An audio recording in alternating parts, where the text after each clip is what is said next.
Here we go again. Right, so Pauline, I'm going to keep on you. I'm going to keep on this legal standing here. Going back to the Criminal Code this morning, 1995, Pauline, Section 80.2, Subdivision C. 80.2, urging violence against the Constitution, etc. Urging the overthrow of the Constitution or government by force or violence. 1. A person, the first person, Lydia, commits an offence if A. The person intentionally urges another person to overthrow by force or violence the Constitution or the government of the Commonwealth, of a state, or of a territory. 3. The lawful authority of the government of the Commonwealth. Now I'm going to say this again, Pauline. This is... And they burnt the door of the Parliament down, Pauline. They burnt the front door of the Parliament down, Pauline. What was the repercussions for doing that? Because this says here, penalty, imprisonment for 7 years. 7 years imprisonment. And they burnt the Parliament door down, and Lydia stood on a stage and went, this is... We don't find this a joke, Pauline. We find this very serious, Pauline. And we're demanding of you. We're not asking you. We're telling you. Do something about it. This stuff cannot continue, or we will drag all of you before the High Court. This is where we're going, Pauline. The chance and opportunity to do the right thing by this Constitution as a senator is your ultimate chance right now. If you fail to address the things that we've brought before you in a succinct and legal fashion, then you have shown grave negligence as a senator and should be removed from the Senate, Pauline, along with everyone else who has proven to have created criminal action and gross negligence inside that Senate. 2. Recklessness applies to the element of the offence under subsection 1 that it is A. the Constitution. This is... or B. the government of the Commonwealth, a state or a territory, or C. the lawful authority of the government of the Commonwealth that person urges the other person to overthrow. Now, she fist bumped the air inside the Parliament and had to be controlled and told to take her oath correctly. She had already taken an oath to be a senator previous to that and was continually mocking her oath and urging other people to do the same. That is recklessness, Pauline. It is urging violence against the Constitution, Pauline. Forget the Crown. Forget the federal government. This is the Constitution, Pauline. Lydia has directly attacked the Constitution, meaning that she has directly attacked the people. Urging interference in parliamentary elections or constitutional referenda by force or violence. That's what she did. That's what Lydia did, Pauline. And you let her get away with it as a senator because you're all ignorant of the law. It's like we've let children go and run our country. It is literally like we've let the children go and run our country. 3. A person, the first person, commits an offence if A. the first person intentionally urges another person to interfere by force or violence with lawful process for I. an election of a member or members of the House of Parliament, or 2. a referendum. A referendum, Pauline! Like, holy moly, it's written in the Criminal Code, Pauline. And this is just where I'm gobsmacked that you as senators are totally ignorant of the very laws that you're supposed to uphold inside the Senate. your children. The first person does so intending that force or violence will occur. This is war. Note, for intention, see section 5.2.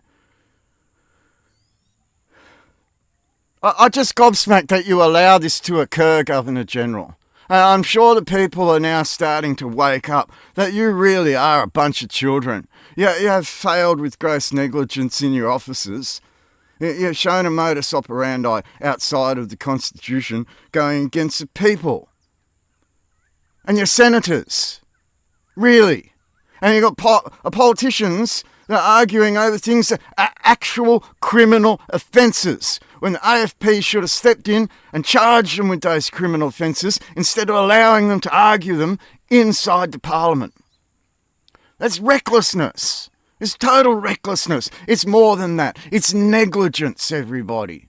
It's complete and utter negligence being performed by the Senate. It's complete and utter negligence being performed by the House of Representatives.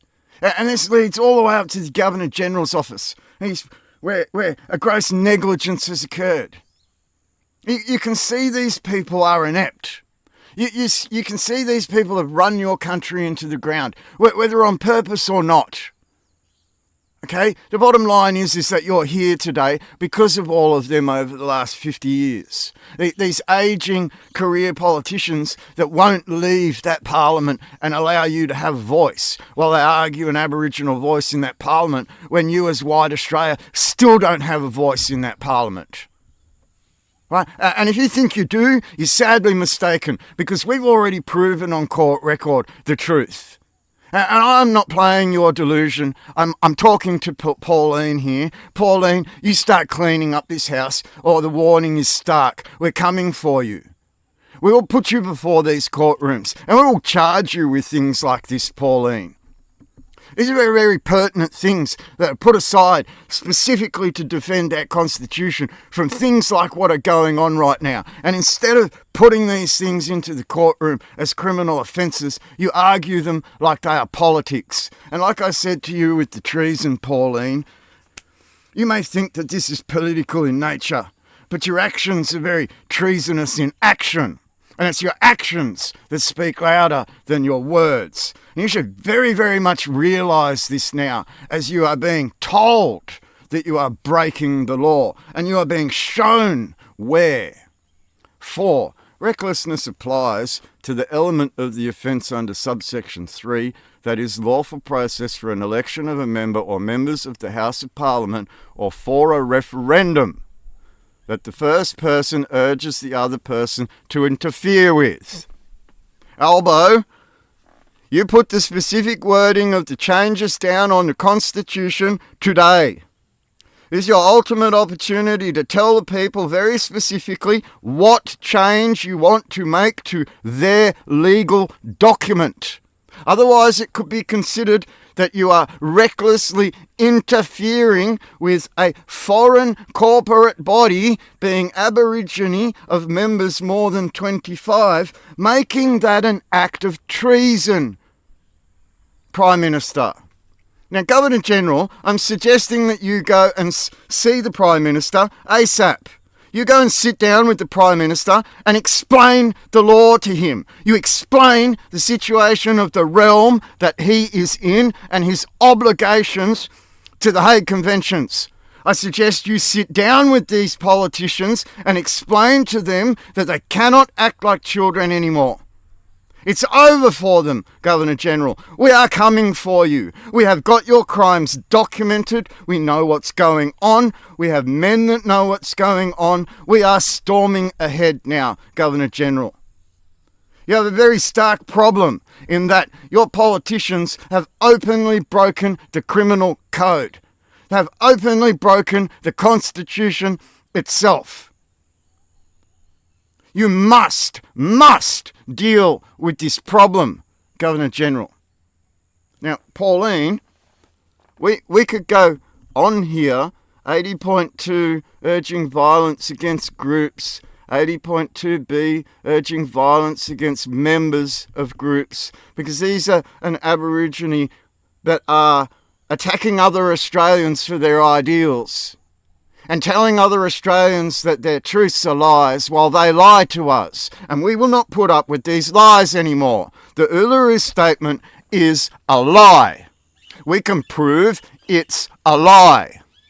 Okay? We will stand before the High Court, put the documents down on the table, proving this lie once and for all, if you require us to do so, Pauline. This game must stop.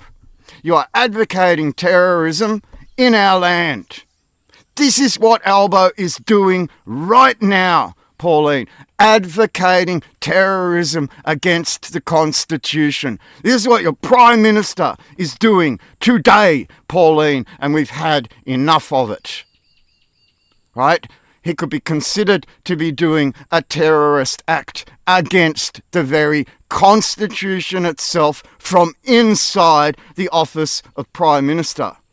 That's a very stark accusation, Pauline. A very harsh accusation, Governor General.